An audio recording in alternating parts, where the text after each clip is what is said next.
vamos a hablar ahora de meteorología, de climatología y del tiempo. Y cuando hablamos de todo eso, ¿quién decimos? Nubel Cisneros. ¿Cómo andas, Nubel? ¿Todo bien? ¿Qué tal? ¿Cómo estás, Alejo? Espectacular, ¿vos? Pero, estando contigo acá, mejor todavía. Mejor te hace mal, ¿no? Es, claro. Como se dice popularmente. Bueno, vamos a hablar en la jornada de hoy. Vamos a hacer un poquito de historia, ¿no? Vamos a la historia, Va un sí. poco por ahí. Va un poco por ahí, sí. La historia de quién dio, cómo se genera el primer aviso de tornado, ¿no? Sí. Y si uno hace la similitud, aunque te parezca mentira, Alejo, es muy similar a lo que nos pasó a nosotros en el 2005, sí. ¿En serio? Claro, pasa, digo, porque ¿cómo se origina el primer aviso de tornado? Bueno, es un tornado que se origina ya por la década del 40 en Estados Unidos, en Oklahoma, y bueno, que es... Digo, se genera, no hubo ningún aviso. Sí, los meteorólogos habían dicho que había la probabilidad de tormentas. Es muy similar a lo que pasó acá, te digo, porque Sí. me vi involucrado en el 2005 sí. y lo que dijimos nosotros fue que había posibilidad de tormenta fuerte, y bueno, con probabilidad de viento, pero no con la intensidad que hubo. Bueno, y en Oklahoma pasa exactamente lo mismo.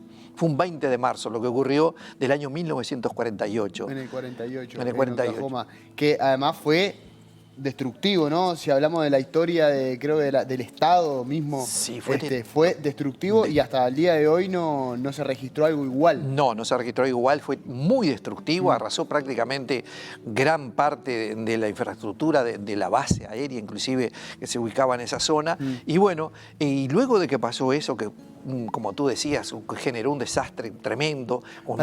Antes de avanzar, un punto que me explicaste fuera de cámara que está bueno, que es, yo te preguntaba si habían podido pronosticar y avisar eso, y bueno, también estaban las dificultades que hoy no tenemos por el avance de la tecnología, de poder avisar a la población al mismo tiempo, del desconocimiento también por todos, salvo los meteorólogos. Sí, no, exactamente. No, pero como tú decís, había un desconocimiento. ¿Por qué? Porque un fenómeno de esa magnitud no se había dado. Entonces, Claro. yo siempre hago esta similitud cuando aparece una nueva enfermedad para los médicos, que por lo general puede tener un diagnóstico erróneo, porque no se conoce. Y después, como lo conoces, sí podés por lo menos ir aproximándote y ver cuáles fueron las causas y por lo menos aproximarte y tratar de que eso no ocurra más, de que no te ocurra más. Bueno, lo mismo ocurrió ahí. Fue como te decía, un 20 de marzo de 1948.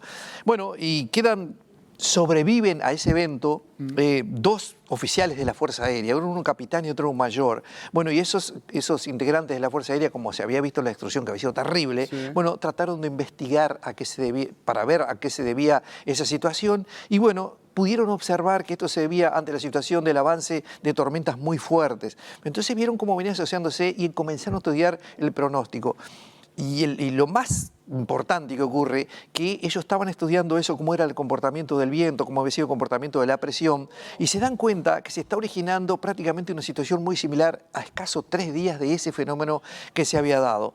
¿Qué es lo que hacen ellos? Bueno, asemejan el mismo sistema que se había dado y lo asemejan con lo igual, mejor dicho, hacen la comparación con ese fenómeno que se venía acercando, y les da que las características eran muy similares. El hecho era, ¿qué hacemos? Decimos, podemos dar un aviso de que exactamente va a ocurrir una situación muy similar.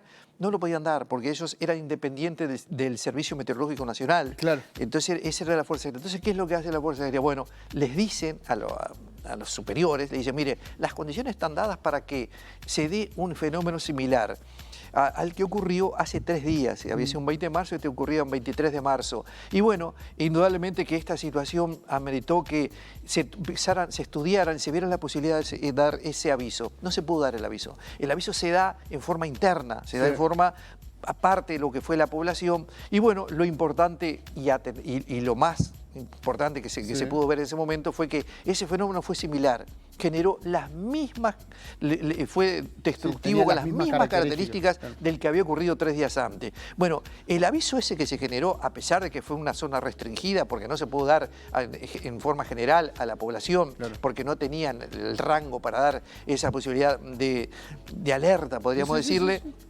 Bueno, ese aviso de tornado, aunque fue interno, indudablemente generó que se pudieran prever una cantidad de desastres en esa zona y ahorró miles de millones de dólares indudablemente con ese aviso, que fue, reitero, que fue un aviso que fue en forma puntual, que fue en forma más que nada sobre lo que fue la parte de la Fuerza Aérea, la base de la Fuerza Aérea, y bueno, que indudablemente generó esa situación. Después de ahí, no es que eso haya servido para que ya inmediatamente lo que decía esta gente se convirtiera en avisos de tornado, sino que después demoraron muchos años, pero se toma como ejemplo, se toma como base ese primer aviso de tornado que se generó por esta gente de la Fuerza Aérea y que indudablemente marcó un antes y un después. Y hoy se puede decir que luego ya con el avance de lo que fue la tecnología, esto fue pionero esta gente y bueno, y originó que a partir de ahí se comenzaron a estudiar lo que eran las cortantes, las cizalladuras que la hablamos ayer de viento, que indudablemente tenían directa relación con este tipo de fenómenos. Nubel, muchísimas gracias. Mañana hacemos pronóstico, que es el último día de la semana que te tenemos. Hacemos un pronóstico para el fin de semana, es el Día de la Madre. Es el Día de la Madre. Hay buenas noticias para el Día de la Madre. Armando programa, tenemos el pronóstico en la jornada de mañana. ¿Te parece bien? Sí, cómo no.